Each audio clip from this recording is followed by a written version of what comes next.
morning, my good brothers and sisters. Good morning. I am Antonio White, President of the United Teachers of Dade. And it is indeed an honor to stand before you this morning in the spirit of our ancestors, our educators, and our community champions, to celebrate Black History Month from a perspective of honoring our past, defending the present, but more importantly, shaping our future. When we speak of honoring our past, we're not just talking about names and history. We're talking about people who refuse to stay silent, people who turn struggle into progress and pain into power. Their courage built the very foundation we all stand on today. From the enslaved Africans who dreamed of freedom, to the Pullman porters who organized in secret, to the teachers who opened classrooms in church basements when public schools shut their doors to Black children. Our story is one of transformation through action.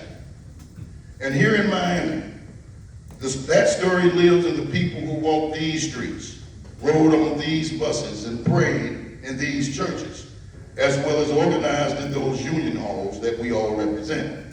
It lives in those who would not accept second-class citizenship in the city they labor helped build. But here in Miami, we carry that same legacy because of leaders like Joseph Caleb. If you don't know, Joseph Caleb was a giant in the labor and civil rights movement of South Florida. He was a tireless organizer. He understood that the fight for workers' rights and the fight for racial justice were the same fight. He dedicated his life to improving the lives of working people, especially Black workers, whose labor built this city, but whose voices often went unheard. When Caleb fought for fair wages, for safe working conditions, and for dignity, he did so because he believed that the prosperity of Miami must include all who make this city run. And although his life was cut short, his spirit lives on in every union hall, every classroom, and every picket line where people stand together when enough is enough. And we also honor another pillar of this community today, a woman whose life reminds us that service is a form of resistance, Dr. Thelma Gibson. Born and raised in Coconut Grove, Dr. Gibson broke barriers as a nurse and a health leader at a time when Black professionals were shut out of opportunities in Miami's institutions. She helped open doors in healthcare, in business, and in civic life, insisting that our communities deserve quality care, economic opportunity, and a real voice at the table. She helped establish the Thelma Gibson Health Initiative to serve disenfranchised communities. She founded Miami-Dade's first Women's Chamber of Commerce, and later stepped into public office as an interim Miami City Commissioner, centering the needs of those too often left behind. Her legacy simply tells us that building clinics, schools, and programs for the people is every bit as powerful as any protest sign we would ever carry. So this morning, when we honor the past, we honor Joseph Caleb. When we honor Thelma Gibson, the godmother of Coconut Grove, whose spirit of inclusion and community care still touches lives across Miami-Dade County. We honor the countless men and women like them who stood tall so we could stand here free, organized, and unafraid.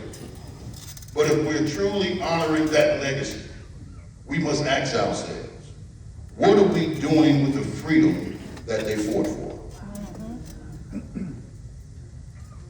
Make no mistake, this moment we're living in today calls for courage all of its own. We're living in some unpredictable times, my brothers and sisters. So we always have to be on the lookout. But if we are truly going to honor their legacy, as I mentioned, we have to ask that question. What are we truly doing with the freedom that they fought for? You know, across Florida and across this country, working people are under attack. The right to collectively bargain, the right to teach the truth, the right to organize for safer working conditions, fair pay and dignity. All of these things, rights our forebears bled for, are being challenged once again. But here in education, we feel this every day. We feel it when budgets get slashed, when public schools are undermined, and when teachers are told what they can and cannot teach about our history, which is our truth. Brothers and sisters, the labor movement has never backed down from a challenge, and we're certainly not about to start now. Defending the present, however, means standing shoulder to shoulder as one family. Educators, bus drivers, clerical workers, custodians, nurses, every person who makes public education possible. It means looking at our students and promising them this, that they will have a future that honors their potential and their dreams, not one limited by someone else's fear or prejudice. And defending the present also means drawing strength from the lessons of people like Joseph Caleb and Thelma Gibson, who taught us that solidarity is love in action. I sweat a lot. Love that organizes, love that heals, love that marches, love that says we rise together or we don't rise at all. But I really want to get into the future, so let's talk about that for a moment. Because honoring and defending are simply not enough unless we also build something. So the question before us is simple. What kind of future do we want? And more importantly, what are we willing to do to create it?